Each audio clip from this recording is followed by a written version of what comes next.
Oi pessoal, tudo bom? Professor Felipe Valente, e nosso bate-papo agora é sobre o Segundo Reinado, tá? Para falar sobre o Segundo Reinado, eu vou puxar vocês um pouquinho lá para trás.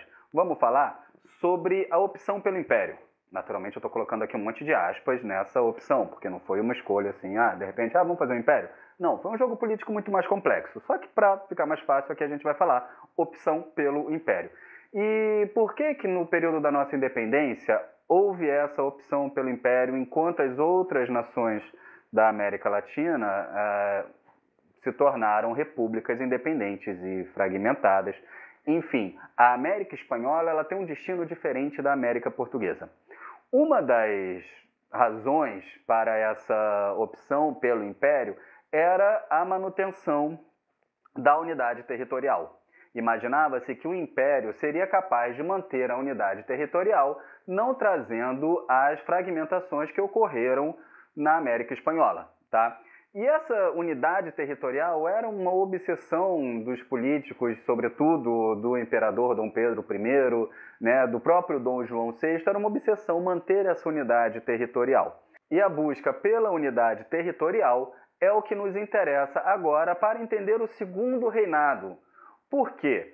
Porque o imperador Dom Pedro II, ainda no período regencial, quando não era um imperador naturalmente, né, era só um menino que estava se preparando para tal, ele começa a representar, aos olhos de fortes setores da sociedade, a possibilidade da manutenção dessa unidade territorial. Era como se o imperador pudesse consagrar essa unidade territorial.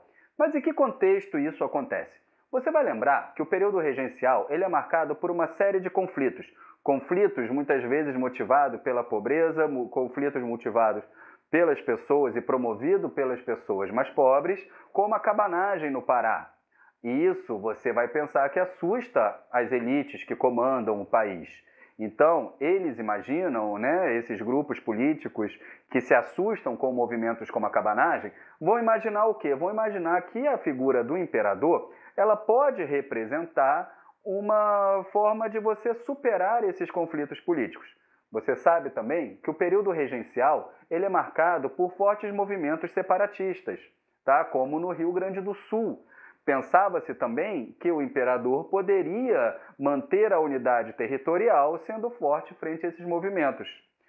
Então a gente percebe como aquela tentativa lá atrás, do período da independência, de se manter a unidade territorial, ela continua viva, essa disputa, esse esforço ainda continua vivo até a coroação de Dom Pedro II, porque ele vai trazer em si esses valores mantenedores, digamos assim, da unidade territorial.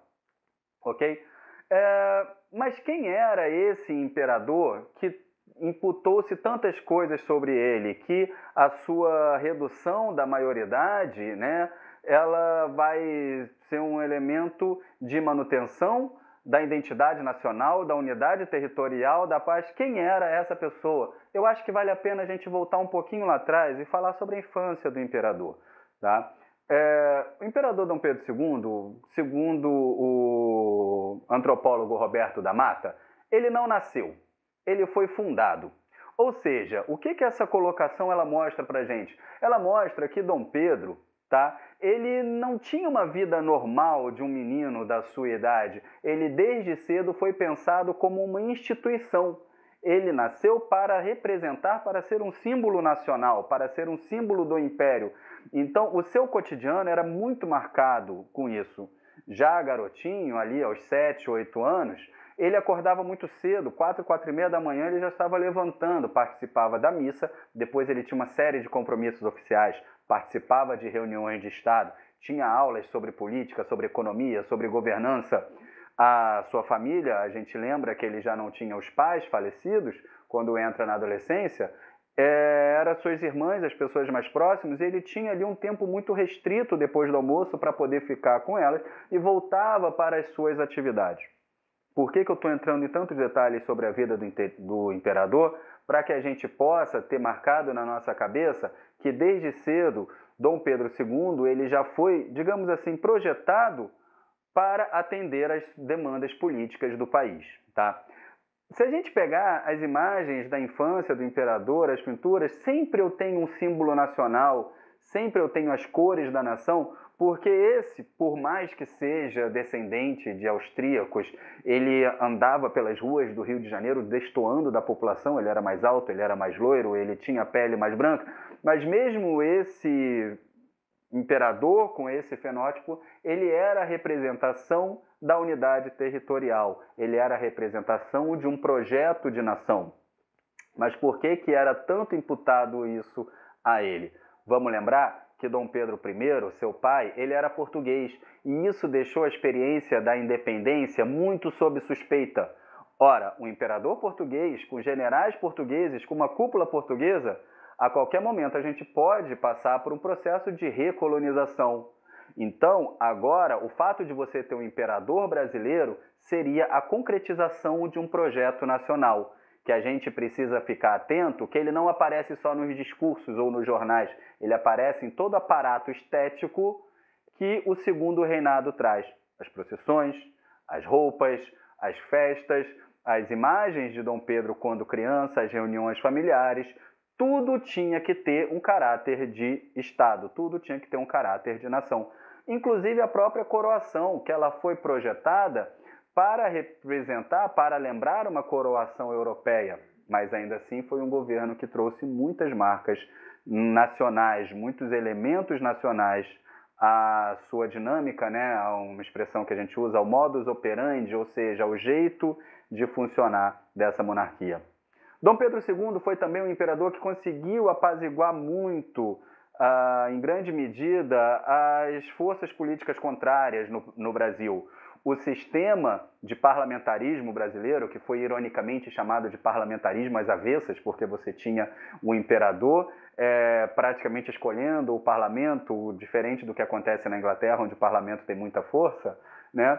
Dentro desse parlamentarismo às avessas, Dom Pedro II ele exercia o papel de poder moderador. Lembra aquele poder moderador lá atrás da Constituição de 1824? Então, Dom Pedro II, como poder moderador, ele conseguiu ainda se impor politicamente.